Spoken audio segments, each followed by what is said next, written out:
एक तो होते संचित कर्म और एक होते क्रियमान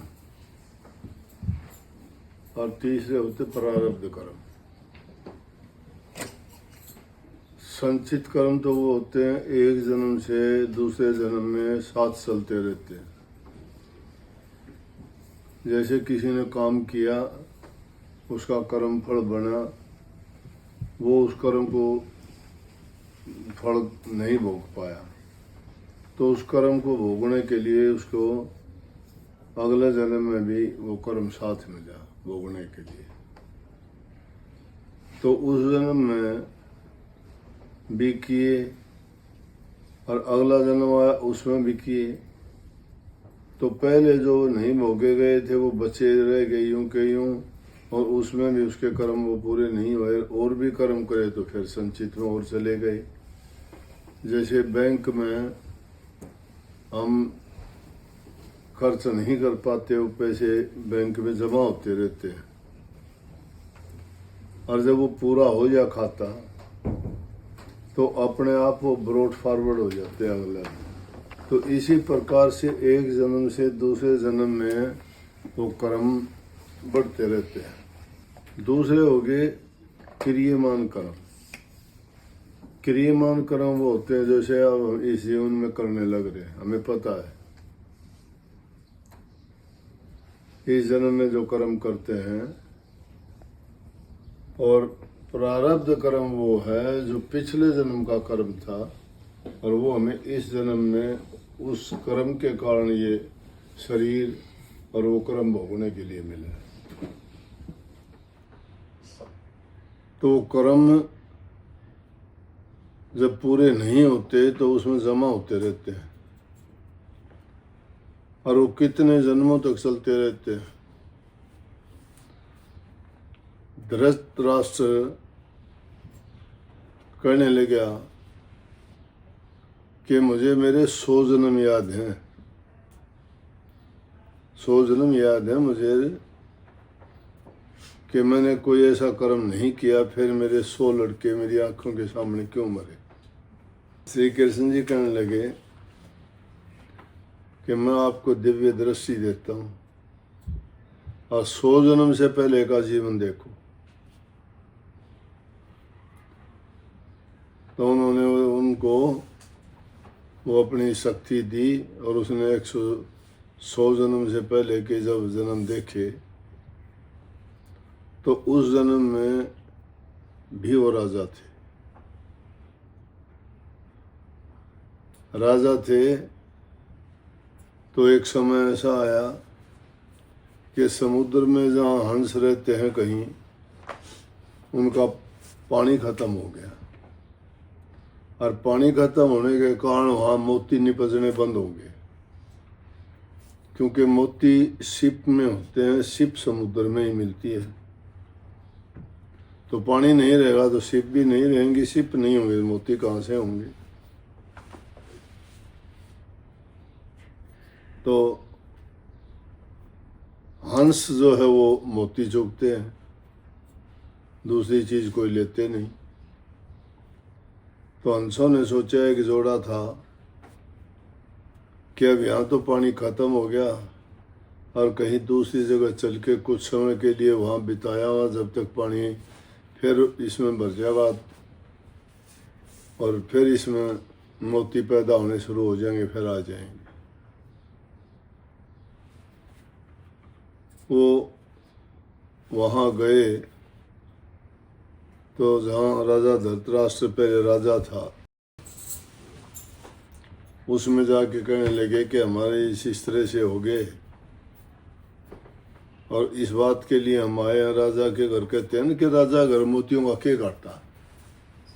तो बोला कुछ समय के लिए हम आपके यहाँ रह जाएं। राजा ने हुक्म दे दिया कि भाई उससे इनको बाग में रोक दो, ये वहाँ रह लेंगे। रहते रहते उनके 100 बच्चे हो गए। 100 बच्चे हो गए तो उन्होंने सोचा कुनबा बहुत बड़ा हो गया, अब राजा भी हमें कहाँ तक देगा।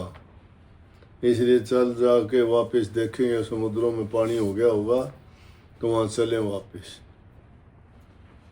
वो वहाँ से देखने के लिए गए तो पीछे से क्या हुआ कि एक दिन राजा का जो शाही शिकारी था वो शिकार लेके आता था राजा के लिए। उस दिन उसको कुछ नहीं मिला, तो जब वापिस आ रहा था तो उसने वो हंस के बच्चे देखे। उन्होंने एक बच्चा मार लिया और वो ले जाके राजा के लिए उसका भोजन में बनवा दिया। राजा ने जब उसको खाया तो कहने लगा, भाई आज वो बहुत बढ़िया था, यही रोज लाया करो।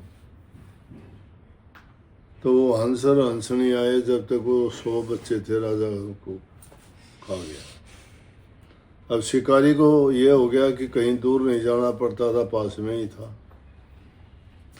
अब जिसकी जिम्मेवारी बाग में लगा रखी थी उसने सोचा राजा के लिए ले जाता है, मैं कैसे रोकूं। और वो इसलिए ले जाता था, राजा को पसंद था।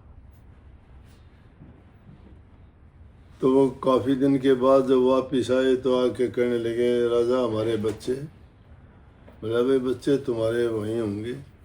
बोला, वहाँ तो कोई भी नहीं है। बुलाया, उस माली को पूछा कि बच्चे कहाँ हैं।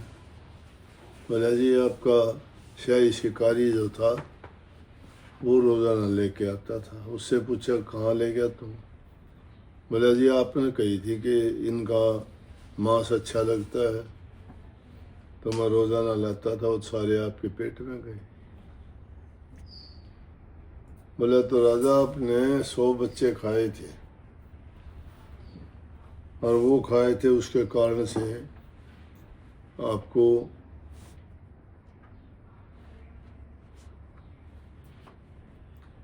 अब वो कर्म भोगना पड़ा, उनका बदलाव देना पड़ा। तो 100 वर्ष से ज़्यादा का कर्म भी जब पीछा करता हुआ उसका आया तो वो इस बात को साबित करता है कि हमारे जो संचित कर्म हैं वो जब तक भोगे नहीं जाते तब तक इस दुनिया में बार बार आना जाना पड़ता है। अब रही कर्म भोगने की बात, कर्म एक तो ये है कि वो कर्म को एक कर्जा मानो। कर्ज इंसान का जब उतरता है वो कर्ज को दे दे। तो एक तो सपने में भी कर्म भोगा जाता है, एक वास्तविक जीवन में भोगा जाता है। जैसे आपने कही, जैसे धृतराष्ट्र था, उसने असली जीवन में भोगा अपना कर्म। कभी ये सपने में भी भोगा जाता है और कभी आदमी अपने कर्म, अच्छे कर्म करके उसको काट सकता है। अब हमें नहीं पता हमारे कर्म किस दर्जे पे रुके हुए हैं, किस दर्जे के कर्म हैं। संत सतगुरु जानते हैं, जिसके कर्म जैसे होते हैं उसके कर्म किसी के नाम भक्ति से कटवाते हैं, किसी की सेवा से कटवाते हैं और किसी से ध्यान में कटवाते हैं।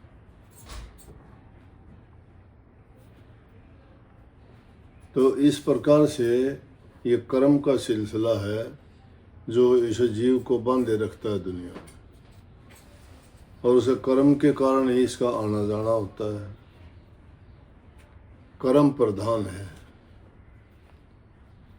और अगर इन कहानियों को और उनके इतिहास को खोजे तो बहुत कुछ बात है।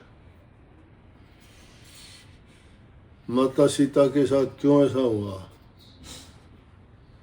उस कहानी को भी अगर सुन लोगे तो बड़े हैरान हो जाओगे। शादी से पहले माता सीता अपनी सहेलियों के साथ कहीं घूम रही थी, टहल रही थी, तो तोता और तोती दो बात करते हुए देखे। वो श्री राम की सीता की इनकी बात कर रहे थे। माता सीता का स्वयंवर नहीं हुआ था, तोता तोती दोनों बात कर रहे।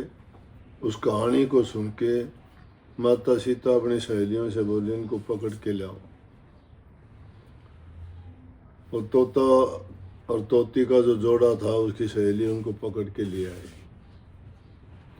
पकड़ के ले आए तो उसे पूछने लगी कि तुम जो ये कहानी आपस में बात कर रहे थे, ये कहानी तुमने कहाँ सुनी?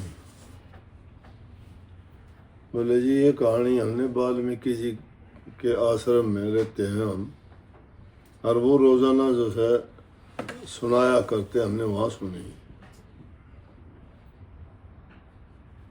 उससे पहले ही कहानी, इसीलिए कहते हैं महर्षि वाल्मीकि ने ये बात गुजरने से पहले 10,000 वर्ष पहले रामायण लिख दी थी। तो तोता और तोती जब ये उन्होंने सीता ने जब ये सारी कहानी सुनी तो कहने लगी तुम्हें छोड़ूंगी नहीं, मैं तो पास में रखूंगी। बोले जी हम जंगली जानवर हैं, पक्षी हैं,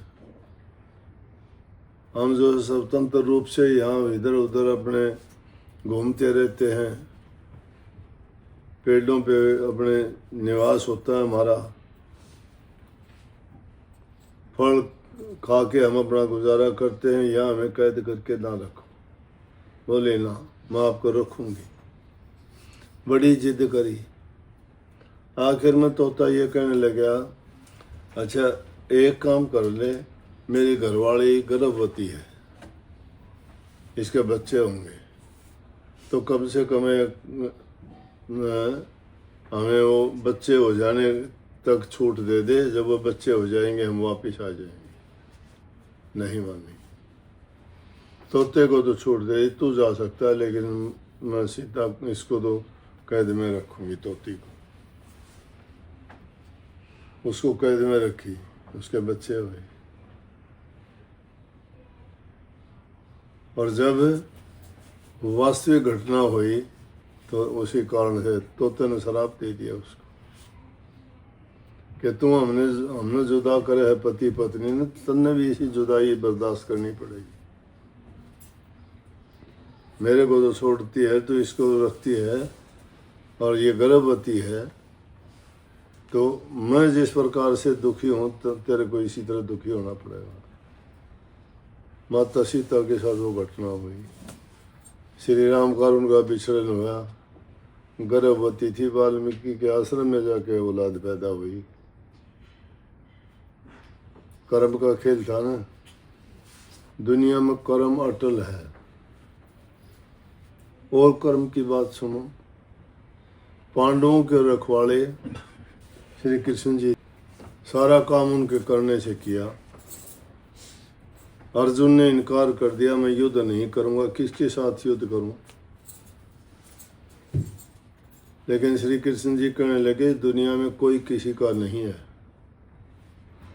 ये झूठे रिश्ते नाते हैं। तेरा कर्तव्य, तेरा कर्म है, तेरा धर्म है। अर्जुन को तैयार कर दिया लड़ने के लिए। जीत हुई उनकी, कौरव हार गए। कहने लगे तुम्हें पाप लग गया, इतने लोगों की मौत होगी। बोला क्या करें? बोले यज्ञ करो। यज्ञ किया, यज्ञ करने के बाद भी कहने लगे तुम्हारी पाप कर्म उतरा नहीं। बोला क्या करें? वो हमने कर्म के कारण हिमालय में जाके कर ले।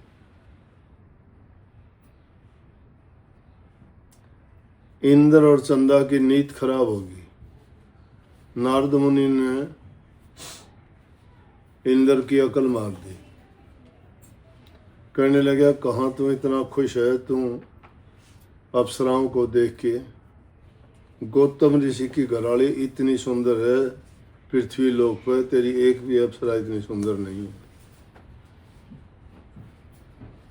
इंद्र ने चंदा को अपनी ओर करके कहने लगा चल, इसी तरह से चलेंगे गौतम ऋषि के घर। गौतम ऋषि बड़े नेम टेम के अपने ध्यान अभ्यास समाधि में लीन रहते थे। दोनों जने रात के टाइम जाके कपट और धोखा किया।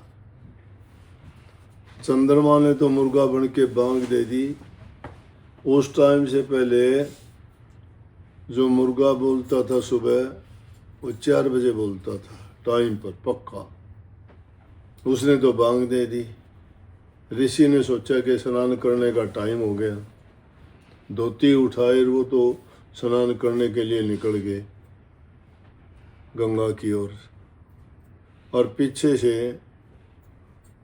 इंद्र ने भेष ऋषि का बना के और माता अहिल्या के पास चला गया। कहने लगी, ऋषि जी आज आप स्नान करने नहीं गए। बोले कि आज मेरे विचार खराब हो गए। बोले प्रभु भजन का टाइम है, आपका समाधि का टाइम है, आप क्या बात करते हो? आपके विचार इतने कैसे गिर सकते हैं कि आपको स्नान करना चाहिए? बोले कि नहीं, आज मेरा मन जो है बहुत विचलित है। अब वो तो ये बात करता है, ऋषि जी जब गौतम ऋषि गंगा में स्नान करने के लिए पानी में हाथ लगा, गंगा माता कहने लगी, ऋषि जी आज तो टाइम नहीं हुआ उठने का, अभी तो बहुत जल्दी आ गए, ये तो कोई गलत बात है। ऋषि उसी टाइम उल्टे पांव चल दिया, स्नान तो कर लिया लेकिन गया भागया हुआ। जब घर में गया तो इंद्र तो बिल्ली का भेष बना के डरता हुआ भाग के बाहर निकलने लग गया। बोला, रुक रुक, असली रूप में आ कौन है? इंद्र यूं कांपने लग गया देख के। बोला, दुष्ट, तू जिस कारण से यहाँ आया था, जा, तेरे को श्राप दिया, तेरे पूरे शरीर पर भग हो जाए। और तू मुंह दिखाने लायक नहीं रहे, तेरी शक्ल भी नहीं देखा, पूरे शरीर पर भग हो गया उसके। इंद्र लोक नहीं गया हो बहुत वर्षों तक। और चंद्रमा को कहते हैं गिल्ली धोती मारी, वो दाग कहते हैं आज तक है। और अहिल्या को कहने लगा कि तुझे जो है इस दुष्ट कर्म के लिए मैं श्राप देता हूं, तू पत्थर की हो जा। वो हाथ जोड़ के खड़ी होगी कि स्वामी मेरा कसूर क्या है? वो तेरे रूप में आए थे, इसमें मेरा दोष नहीं है। आपने मुझे श्राप दे दिया, आप ये श्राप वापस लो। बोले कि श्राप दिया हुआ वापस नहीं होगा, लेकिन मैं श्राप को थोड़ा कम कर दूंगा तेरे लिए। कि सतयुग के बाद में द्वापर युग आना चाहिए था, लेकिन मैं तेरे लिए त्रेता युग पहले ला दूंगा, ताकि त्रेता युग में श्री रामचंद्र जी आएंगे। जब वो तो पत्थर की बनी होगी, वहाँ तेरे को आके छू देंगे, पैर लगा देंगे, तो स्त्री रूप में हो जाएगी, तेरा कल्याण हो जाएगा। इसलिए सतयुग के बाद में त्रेता युग आया, द्वापर युग नहीं आया। इंद्र की यह हालत हुई, चंद्रमा को धब्बा लगा। उनको सबको जब वो कर्म किया, उस कर्म का फल से नहीं बच पाए। तो इसीलिए कर्म प्रधान विश्वर चिराख्या, जिन जैसा किया वैसा फल चाख्या। ये पूरे विश्व की रचना कर्म की प्रधानता से है, और जो इंसान जैसा कर्म करता है वैसा ही उसको फल मिलता है, और उसको भोगना पड़ता है। तो ये थी वो बात। राधा।